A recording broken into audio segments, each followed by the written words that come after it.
नमस्कार, आप देख रहे हैं इंडिया टीवी। आपके साथ मैं हूं मीनाक्षी जोशी। 2024 के लोकसभा चुनाव से पहले महाराष्ट्र की सियासत के लिए आज का दिन बहुत महत्वपूर्ण रहने वाला है। आज का दिन एक्शन से भरा हुआ है क्योंकि मुख्यमंत्री एकनाथ शिंदे समेत 16 शिवसेना विधायकों की अयोग्यता पर आज फैसला आने वाला है और इस फैसले पर शिंदे सरकार का भविष्य टिका हुआ है।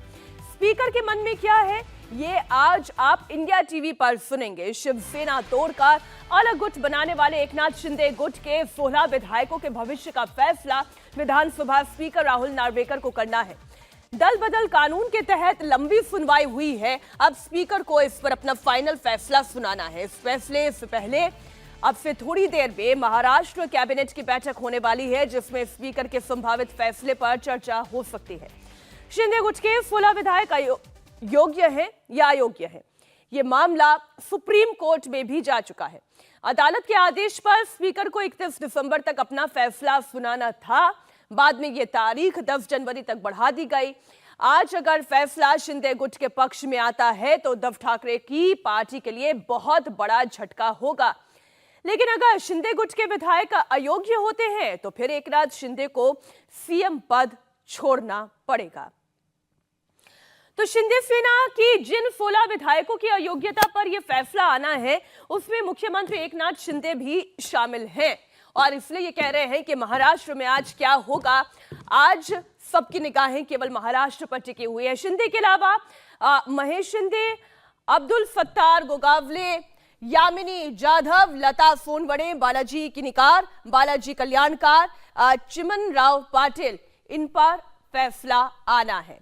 इसके अलावा महेश शिंदे, अब्दुल सत्तार, संजय सिरसाट, तानाजी सावंत, प्रकाश सुर्वे, संदीपन भुमरे, संजय राय मुनकरी और रमेश बोरनारे, ये वो नाम इस वक्त हम आपके सामने रख रहे हैं जो 16 विधायक हैं जिनकी योग्यता और अयोग्यता पर आज फैसला आना है। महाराष्ट्र विधानसभा में स्पीकर राहुल नार्वेकर आज जिन 16 विधायकों की किस्मत का फैसला सुनाएंगे उन विधायकों पर उद्धव गुट ने कई आरोप लगाए हैं। एक एक करके वो आरोप भी हम आपके सामने रख रहे हैं। पहला आरोप तो यही है कि पार्टी का विप नहीं मान गया। ये विधायक पार्टी के विप को नहीं मान ली, इसलिए इनकी सदस्यता को रद्द किया जाना चाहिए। पार्टी ने जो बैठक बुलाई, पार्टी की बैठक में भी ये विधायक शामिल नहीं हुए। तीसरा आरोप ये कि स्पीकर के चुनाव में व्हिप का उल्लंघन किया गया, उनकी बातों का उल्लंघन किया गया, उनके ऑर्डर नहीं माने गए। और चौथा, पार्टी व्हिप के खिलाफ वोटिंग की। पार्टी का जो व्हिप था उसके खिलाफ जाकर इन 16 विधायकों ने वोटिंग की, इसलिए इन्हें अयोग्य ठहराया जाना चाहिए। महाराष्ट्र विधानसभा में सत्ता और विपक्ष की ताकत तो आपने जान ली है। अब आपको बताते हैं कि अगर फैसला शिंदे गुट के खिलाफ आता है, यानी कि शिंदे सेना अयोग्य करार दी जाती है, तो फिर क्या होगा। अयोग्यता वाली लिस्ट में एकनाथ शिंदे का नाम भी शामिल है। दूसरा ये कि तकनीकी तौर पर शिंदे सरकार गिर जाएगी और ऐसे में उन्हें तुरंत मुख्यमंत्री पद से इस्तीफा देना होगा।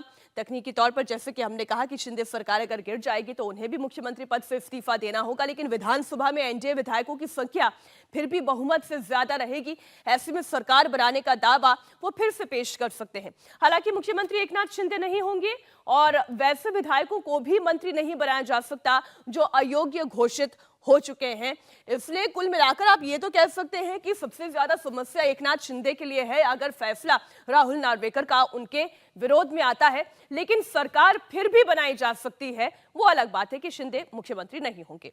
अगर शिंदे सेना योग्य घोषित होती है तो फैसला एकनाथ शिंदे गुट के फेवर में आया तो फिर क्या होगा, वो भी पॉइंट्स आपके सामने रखते हैं। एकनाथ शिंदे की सरकार पहले तो बरकरार रहेगी, इसमें कोई दो राय नहीं। शिंदे गुट के सभी 40 एमएलए की विधायकी भी बरकरार रहेगी। उद्धव गुट के 16 एमएलए की सदस्यता पर संकट जरूर है क्योंकि उस पर जरूर सवाल उठेंगे कि उनकी विधायकी रहेगी या नहीं रहेगी, उन पर खतरा मंडराएगा। क्योंकि अगर योग्य घोषित होते हैं तो दूसरा तो अयोग्य घोषित होगा। कहने का मतलब अगर एक जन योग्य है तो दूसरा अयोग्य घोषित होगा और फिर एनसीपी के अजीत गुट के लिए भी ये किसी खुशखबरी से कम नहीं होगी, क्योंकि उस पर भी जो भविष्य है एनसीपी का भी गुट, आप जानते हैं कि एनसीपी भी 2 पार्टीज में विभक्त हो चुकी है, तो उनके लिए भी ये एक पॉजिटिव साइन होगा अगर फैसला एकनाथ शिंदे के फेवर में आता है। विधायकों की अयोग्यता के फैसले को लेकर तमाम सवाल खड़े हुए। जिस स्पीकर को फैसला लेना है वो 3 दिन पहले एकनाथ शिंदे से मिलने के लिए भी पहुंचे थे। उद्धव ठाकरे ने पूछा है कि निर्णय सुनाने से पहले एक जज आरोपी के घर आखिर क्यों गया। फैसला प्रभावित होने की आशंका भी है और जवाब में स्पीकर ने यह कहा कि वो अपने विधानसभा क्षेत्र की समस्याएं लेकर गए थे। स्पीकर के अलावा वो एक विधायक भी हैं और रूल बुक में कहीं यह नहीं लिखा है कि सुनवाई के दौरान स्पीकर को सीएम से नहीं मिलना चाहिए। स्पीकर ने कहा कि वो जो भी फैसला लेंगे वो नियम के मुताबिक होगा। उद्धव ठाकरे ने सीएम से मुलाकात की शिकायत सुप्रीम कोर्ट में भी कर दी। जवाब में स्पीकर ने कहा कि उद्धव प्रेशर डाल रहे हैं और प्रेशर डालकर फैसला अपने पक्ष में करवाने की ये ट्रिक आजमा रहे हैं। उद्धव ठाकरे के आरोपों पर इंडिया टीवी ने जब स्पीकर से बात की तो स्पीकर राहुल नार्वेकर ने उद्धव को पॉइंट टू पॉइंट जवाब भी दिया। हमारे साथ विधानसभा अध्यक्ष राहुल नार्वेकर हैं और सभी की निगाहें उन पर टिकी हुई, क्योंकि जिस तरह का फैसला आना है वो शिवसेना विधायकों के अयोग्यता के मामले में क्या होगा, इस पर सबकी निगाहें टिकी हुई हैं। लेकिन उसके पहले मुख्यमंत्री एकनाथ शिंदे से उनके मिलने को लेकर कई सवाल जो है विपक्षी दल उठाने लगा है। सबसे पहला सवाल सर यही कि मुख्यमंत्री एकनाथ शिंदे से आप मिलते हैं तो विपक्ष कहने लगता है कि जिनके बारे में फैसला देना है आप उनसे मिल रहे हैं, ऐसा क्यों? पहले तो आप ये तय करिए, मैं आदरणीय मुख्यमंत्री को मिला कि इस मामले में जो एक पक्षकार है उनको मिला, क्योंकि मेरे समझ से वो भले ही इस याचिका में एक पक्षकार होंगे लेकिन वो महाराष्ट्र के मुख्यमंत्री भी है। जैसे मैं एक न्यायाधीश के रूप में इस मामले का फैसला करने वाला हूँ, वैसे ही मैं विधानसभा का भी अध्यक्ष हूँ और मुझे इस मामले का निवारण करने के अलावा और भी जिम्मेदारियां हैं और भी काम है। विधिमंडल का बोर्ड के अध्यक्ष होने के नाते, जिसमें मुख्यमंत्री भी एक सदस्य रहते हैं, उनके साथ सलाह मशवरा करके विधिमंडल के एडमिनिस्ट्रेशन के बारे में अनेक निर्णय लेने होते हैं। साथ ही मैं एक क्षेत्र का विधायक हूँ, उस क्षेत्र के अनेक मसलों के बारे में चिंता करके उनको सुलझाना ये भी मेरा कर्तव्य है। ऐसे परिस्थिति में मैंने ये कहीं भी पढ़ा नहीं है या कहीं भी सुना नहीं है कि अपात्रता की याचिका जब चालू रहती है तब विधानसभा अध्यक्ष ने अपनी बाकी जिम्मेदारियों का त्याग करना होता है। मैं ऐसे मानता नहीं। मैंने प्रथम मुख्यमंत्री महोदय से 3 तारीख जनवरी की मिलने का नियोजित किया था। इन्फ्लुएंजा का वायरलेस इन्फेक्शन होने के कारण मैं उन्हें मिल नहीं पाया, इसलिए मैंने 4 दिन तक रेस्ट लेने के बाद जब तबीयत थोड़ी ठीक हुई तब उनसे कुछ अपने विधानसभा क्षेत्र के बहुत ही महत्वपूर्ण कुछ प्रश्न थे, जैसे नरमन पॉइंट, कफ परेड कनेक्टर का विषय था। उसके बाद सीसी रोड्स का जो विषय था, दक्षिण मुंबई के 8 मेजर रोड्स, उसके बारे में बात करनी थी। और साथ ही विधिमंडल के बोर्ड के कुछ विषय थे जिसमें जो कॉन्ट्रैक्टेड लेबर्स है और कॉन्ट्रैक्टेड एम्प्लॉयज़ है उनका परमानेंसी के बारे में, और 132 जो पोस्ट वेकेंट है उनको भरने के बारे में, ये सब विषय में मुझे उनसे चर्चा करनी थी और इसीलिए मैंने उनसे मुलाकात की। और मुझे लगता है जो व्यक्ति भूतपूर्व मुख्यमंत्री रहा हो, कम से कम उसे तो मालूम होना चाहिए विधिमंडल के, विधानसभा के अध्यक्ष का कार्य क्षेत्र क्या होता है, उनके ऊपर जिम्मेदारियां क्या होती है। आज मैं मुख्यमंत्री जी को मिला, एक मुख्यमंत्री के रूप में, किसी पक्षकार के रूप में नहीं मिला था। और दूसरी बात, मैं जब उनको मिलने गया तो मैं तो खुलेआम गया था, अपनी गाड़ी में गया था, रिकॉर्ड पे समय मांग कर गया था, कि कोई रात के अंधेरे में छुप के तो नहीं गया था।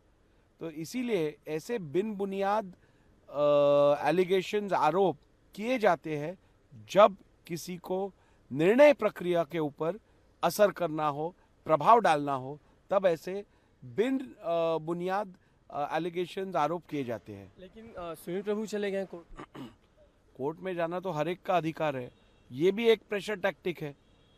तो मैं ऐसे प्रेशर टैक्टिक्स से डरता नहीं, क्योंकि मैं कायदे के विरुद्ध या फिर नियमों के विरुद्ध कोई भी कार्रवाई करता नहीं। जो निर्णय मैं लूँगा वो संविधान में दिए हुए प्रावधानों के अनुसार, वो विधानसभा के नियमों के अनुसार मैं निश्चित रूप से निर्णय लूँगा। मेरा आचार और मेरा विचार ये दोनों नियमों के आधार पर और कानून के आधार पर ही होगा। जहाँ तक मैं समझता हूँ, जो लोग समझते हैं कि ऐसे बिन बुनियाद के आरोप करके मुझ पे किसी प्रकार का प्रभाव डालने का आप वो प्रयत्न करके यशस्वी होंगे, उन्हें मैं इतना ही कहना चाहूँगा, ये उनकी गलतफहमी है। मैं किसी भी प्रकार से ऐसे आरोपों से प्रभावित नहीं होने वाला, और ख़ास कर जब एक संवैधानिक पद पे व्यक्ति काम कर रहा हो तो दूसरी व्यक्ति जिसने भी संवैधानिक पद पे काम किया हो, जो इस राज्य के भूतपूर्व मुख्यमंत्री रहे हो, कम से कम उनसे तो ये अपेक्षा नहीं है। आपको ये अपेक्षा नहीं, लेकिन सभी को ये अपेक्षा है कि जब फैसला होगा, क्या कुछ समय सीमा आपने तय कर ली है, कैसे लोग आएंगे, क्या उस बारे में आप हमें कुछ बता सकते? नहीं, वो तो अभी एडमिनिस्ट्रेटिव ऑर्डर्स है, वो ऑफिस से पता चलेगा। इस तरीके इसके पहले बहुत सारे आरोप लगाए कि डिले हो रहा है, वक्त खींचा जा रहा है कहीं ना कहीं, और प्रभावित करने की कोशिश है, सारे को दरकिनार करके एक सब आरोपों के बावजूद निर्णय जो समय दिया गया है उसके अंदर ही दिया जा रहा है, और जो निर्णय दिया जाएगा वो इन सभी आरोपों का पूरी तरीके से डिमोलिश किया जाएगा, क्योंकि हमारा निर्णय जो होगा वो नियमों के आधार पर, संविधान में दिए हुए प्रावधानों के आधार पर होगा। इसीलिए मैं आपके मार्फत पूरे राज्य की और देश की जनता को आश्वासित करता हूँ, निर्णय में निश्चित रूप से संविधान का विजय होगा। एक आखिरी सवाल से पूछ लेता हूँ, क्योंकि सुप्रीम कोर्ट ने अपने फैसले में काफ़ी कुछ कहा था, शेड्यूल 10, विधानसभा अध्यक्ष की कार्यकक्षा, व्हिप, ये सारी चीज़ थी। क्या उन सारी चीज़ों का कहीं ना कहीं आप इस्टेब्लिश करेंगे कि पक्ष क्या है, लेजिस्लेटिव पार्टी क्या है, मूल पार्टी क्या है, सारे सवाल हैं इसमें? ये देखिए, जो डिटर्मिनेशन करना ज़रूरी होगा वो सब डिटर्मिनेशन होगा, और उन सब के ऊपर निर्णय दिया जाएगा। ये निर्णय रीजन्ड निर्णय होगा और कानूनी तौर से साउंड निर्णय होगा। लेकिन क्या उनको आपके फैसले के बाद ये भी हो सकता है कि कई लोग फिर दोबारा कोर्ट का रुख करें? क्या ये भी उनके पास उनको? इसका जवाब मैं नहीं दे सकता हूँ। भारत का हर नागरिक आर्टिकल 226 के तहत हाई कोर्ट में रिट पिटिशन कर सकता है, आर्टिकल 32 के तहत सुप्रीम कोर्ट में जा सकता है। जिसको लगता है उसका फंडामेंटल राइट अफेक्ट हुआ है वो जा सकता है कोर्ट में, उसे मैं कैसे रोक सकता हूँ? मगर कोर्ट में जाना यानी वो बात सही है ऐसा नहीं होता है। बात आपको एस्टैब्लिश करनी पड़ती है कि गलती हुई है, और मैं अपने हाथों से कोई भी गलती होने नहीं दूंगा, ऐसा पूरा प्रयास मेरा रहेगा। एक आखिरी सवाल, एनसीपी की भी आपको सुनवाई शुरू करनी है, क्या अभी तय समय सीमा में हो जाए जो कोर्ट ने कहा 31 जनवरी तक? सभी सुनवाइयाँ तय समय में करके निर्णय दिया जाएगा। धन्यवाद हमसे बातचीत करने के लिए। तो आपने राहुल नार्वेकर को सुना। अब हमारे सहयोगी दिनेश मौर्य हमारे साथ मौजूद है। दिनेश, उनकी बातों से इतना तो समझ में आ रहा है कि कोई बहुत ज्यादा पॉजिटिव साइन उद्धव ठाकरे के लिए दिखाई नहीं दे रहे हैं। बिल्कुल, उद्धव ठाकरे को भी इसी बात का एहसास, और इसीलिए फैसले के 24 घंटे पहले वो मीडिया के सामने आते हैं और स्पीकर के खिलाफ बयानबाजी करते हैं। इतना ही नहीं, वो सुप्रीम कोर्ट का दरवाज़ा खटखटाते हैं, सुप्रीम कोर्ट में जाके शिकायत करते हैं कि स्पीकर जो इस केस में न्यायाधीश की भूमिका में है, वो इस केस के दूसरे जो पक्षकार है एकनाथ शिंदे, उनसे जाकर गुप्त बैठक करते हैं, इस तरह का वो आरोप लगाते हैं। तो ज़्यादा उम्मीद ठाकरे पक्ष नहीं कर रहा है, लेकिन उनका ये भी कहना है कि नियमों के तहत अगर फैसला दिया गया तो वो फैसला ठाकरे सेना के हक में आना चाहिए। वहीं दूसरी तरफ एकनाथ शिंदे जो है वो पूरी तरह से आश्वस्त है। उनका कहना है कि नियमों के तहत ही बहुमत उनके पास है, और जो सबूत उनकी तरफ से पेश किए गए हैं, जो दलीलें इस पूरी सुनवाई के दौरान विधानसभा अध्यक्ष के सामने रखी गई है, उस वजह से वो काफ़ी ज़्यादा आश्वस्त है कि ये फैसला उनके हक में आएगा। तो दोनों तरफ से दलीलें दी जा रही है, दोनों ही पक्ष जो है दावे प्रतिदावे कर रहे हैं, लेकिन विधानसभा अध्यक्ष ने इस फैसले पर आने से पहले एक लंबी जो है कानूनी प्रक्रिया का, जिस तरह से वो लगातार कह रहे हैं, पालन किया है। करीब 2.5 लाख पन्नों के दस्तावेज जो है इस पूरी सुनवाई के दौरान उसकी जांच की गई है। दोनों पक्षों को सुना गया है, दोनों ही तरफ से जो एविडेंस आए थे उन एविडेंस को जो है क्रॉस वेरीफाई किया गया। जो दलीलें दी गई है वो संविधान के आधार पर किसने मेरिट पर किसके हक में जाती है, इसकी जो है जांच की गई है। खुद स्पीकर जो है इस पूरे मामले की जो कानूनी पहलुओं जी। की पड़ताल करने के लिए, सलाह लेने के लिए खुद वो दिल्ली में गए थे। वहां पर वो लीगल एक्सपर्ट से मिले थे, क्योंकि जब से दल आप बदल का ठीक ये कह रहे हैं कानून दिनेश, आप लागू हुआ है, लगातार उसके नजर बाद बनाए से रखें, आगे भी पिछले हम इस कुछ खबर कई पर वर्षों आपसे में इतना अपडेट बड़ा लेते रहेंगे। फिलहाल पूरी जानकारी के लिए आपका बहुत शुक्रिया।